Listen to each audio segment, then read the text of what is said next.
আসসালামু আলাইকুম, আমি সানজিদা চলে এসেছি another brand new ভিডিওতে। আজকে আমার ভিডিওর topic how to introduce yourself in English।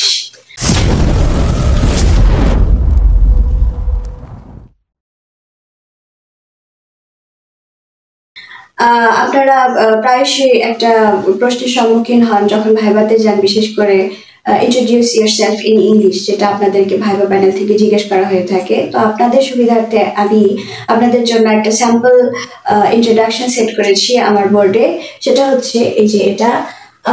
আপনার শুরুতে যখন আপনি ইন্ট্রোডাকশন দেওয়া শুরু করে দেবেন, তখন শুরুতে আপনি বলতে পারেন গুড মর্নিং স্যার অথবা ম্যাম।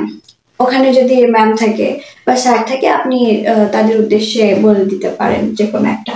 তারপরে আপনি তাদের প্রতি যে কৃতজ্ঞ সেটা উল্লেখ করার জন্য এভাবে বলতে পারেন thank you for giving me an opportunity to introduce myself. আমার নিজেকে পরিচয় করিয়ে দেওয়ার সুযোগ করিয়ে দেওয়ার জন্য আপনাদেরকে ধন্যবাদ। হ্যাঁ, তারপর আপনি নিজে পরিচয় করিয়ে দেওয়াটা শুরু করিয়ে দেবেন।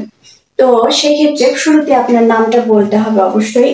আপনার নাম যেটা সেটা বলবেন। আমি এখানে লিখেছি মাই নেম ইজ সানজিদা। তো সেই ক্ষেত্রে আপনি বলতে পারেন মাই সেলফ সানজিদা বা আই অ্যাম সানজিদা, বা আপনাদের যেটা নাম সেটা উল্লেখ করে দেবেন।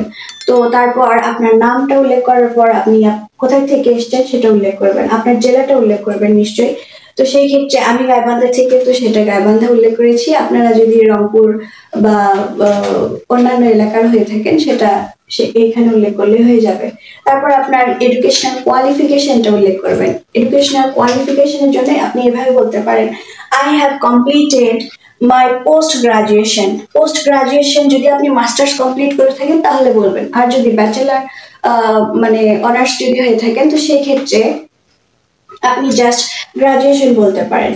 তো গ্রাজুয়েশন ইন ইংলিশ, আমি ইংলিশে কমপ্লিট করেছি তাই ইংলিশ লিখেছি। আপনি যদি বাংলা হয়ে থাকেন বা ম্যাথ হয়ে থাকেন তো সেই ক্ষেত্রে এইখানে জাস্ট সাবজেক্টটা চেঞ্জ করে দিলেই হবে, এবং তারপর লিখতে হবে ফ্রম ন্যাশনাল ইউনিভার্সিটি। আমি ন্যাশনাল ইউনিভার্সিটি তাই ওটা উল্লেখ করেছি। আপনারা নিজ নিজ ইউনিভার্সিটির নামটা উল্লেখ করে দেবেন। তারপর আপনি এই পেশাতে কেন আসলেন সেটা একটু তাদেরকে হাইলাইট করার জন্য এভাবে বলতে পারেন I have always been highly interested in teaching. আমি সবসময় কি হয়েছি, শিক্ষকতার পেশায় খুবই আগ্রহ প্রকাশ করেছি বা আগ্রহী। সুতরাং it is a pleasure for me two be able to pursue A career in it. সুতরাং এরকম একটা ক্ষেত্রে ক্যারিয়ার গড়তে পারলে আমার আসলেই ভালো লাগবে, এরকমটা আপনি উল্লেখ করতে পারেন। তারপর আপনি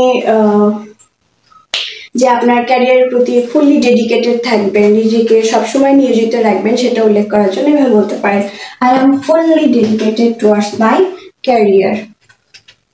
আর তারপর শেষের দিকে এসে আপনি এভাবে বলতে পারেন আউটসাইড অফ মাই স্টাডিজ, পড়াশোনার পাশাপাশি আই লাইক গার্ডেনিং। আমি বাগান করতে পছন্দ করি। আমি আসলে বাগান করতে পছন্দ করি তাই উল্লেখ করেছি। আপনাদের যার যেটা ভালো লাগে সেটা উল্লেখ করতে পারেন, এবং শেষ করার দিকে আপনি আরেকবার তাদেরকে থ্যাঙ্কস জানাতে পারেন।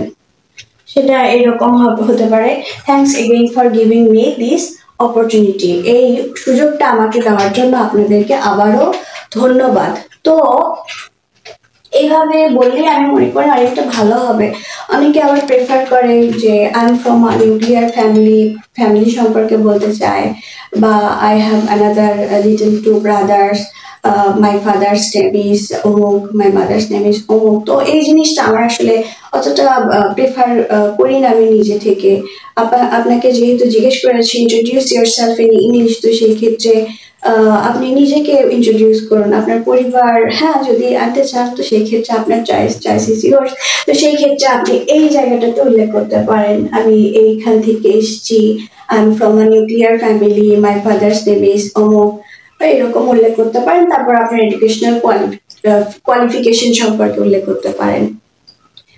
তো আজকে আমার ভিডিও এতটুকুই। আর হ্যাঁ, যদি আপনারা আমার ভিডিও থেকে এতটুকু উপকৃত হন, please subscribe my channel, like, comment and share. আসসালামু আলাইকুম।